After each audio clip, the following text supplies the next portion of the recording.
Ini yang kita penting sekali juga ya, bicarakan. Oleh karena itu memang kita mendorong, industri itu tidak perlu harus selalu industri besar, karena industri besar, constraint-nya adalah mereka harus berkelanjutan. Mhm. Menjaga keberlanjutan inilah makanya kenapa, kita harus punya roadmap yang mendorong, adanya luas tanam sampai 30.000 sampai dengan 40.000 tahun 2024.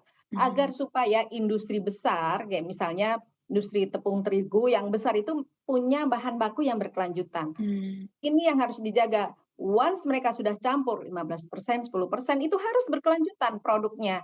15%, 10%. Kalau masih dalam luasan lahan yang sporadis, kecil-kecil, itu mereka sulit menjaga keberlanjutannya.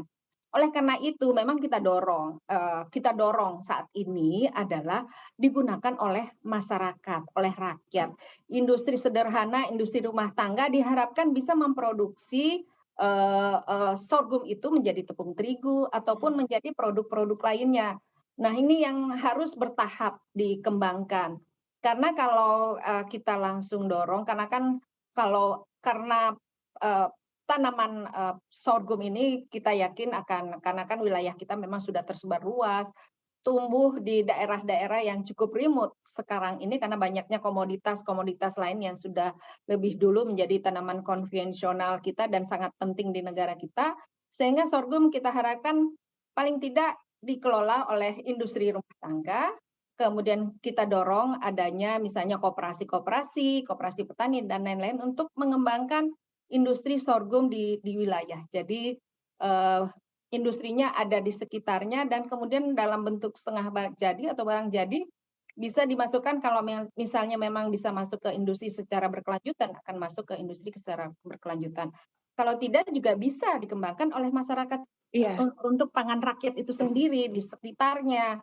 Karena mereka kan juga akan mengkonsumsi tepung terigu untuk sehari-hari. Itu Mhm. kan kita tidak ada batasan ya ke bagaimana tepung terigu sangat bermanfaatkan untuk menjadi variasi-variasi makanan makanan rakyat kita sehari-hari, termasuk makanan kita kan. Mmm. Dan sorghum bisa menjadi pengganti tepung terigu yang biasanya mereka, adakan dari luar. Nah ini Oke.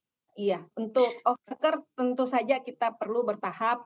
Insya Allah kalau misalnya memang sudah bisa, menjadi substitusi, gandum langsung ke industri tepung, mudah-mudahan itu bisa berjalan dengan berjalannya waktu dan berkembangnya, tanaman dan budidaya sorghum di Mhm. negara kita. Karena Oh, bagaimanapun juga 3, 5 kali tetap harus terus kita, komit ya untuk ganti supaya kualitasnya supaya petani menghasilkan hasil, sorghum ini tetap optimal, jangan sampai mmm, nanti hasilnya yang tadinya kita, sampaikan bisa mencapai 4 ton per hektar, 3 ton per hektar, kemudian hasilnya 1 ton per hektar, mereka merasa rugi kan, akhirnya iya. berhenti.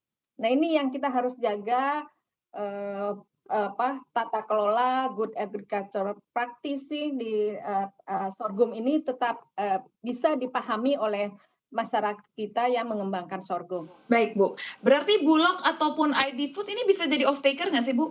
Bisa semuanya sih, kita semuanya kan, mendukung ketahanan pangan kita. Kalau misalnya once itu ada, karena kan ini menjadi bagian komoditi pangan. Komoditi pangan itu kan ada produk, ada price, ada harga. Nah, ini kalau misalnya harganya memang sesuai, harapan kita sih teman-teman BUMN akan mensupport ya, hasil-hasil, pertanian rakyat untuk dimanfaatkan menjaga ketahanan pangan rakyat kita. Mhm.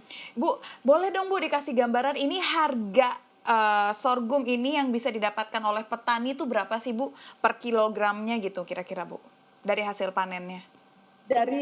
Sebenarnya dari yang kita dapatkan ya, ini kan kami juga dapatkan dari data yang diberikan oleh, teman-teman, Kementerian Teknis maupun dari petani.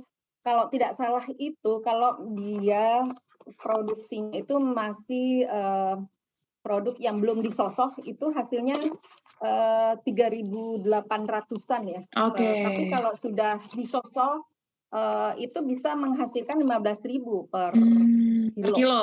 Kalau biaya produksi sorghum itu, analisis ini, hasil analisis usaha tani sorghum, produksi 8,4 juta hektar, harga biji kering sorghum itu Rp3.500 per kilogram. Oke. Sehingga kan kalau hasilnya misalnya 3,8 juta, 1 kali panen ini ya, ke 3,5 ton Ton. atau 3,67 ton per hektar, itu kan bisa menghasilkan 12,25 juta, Mhm. ininya, hasilnya.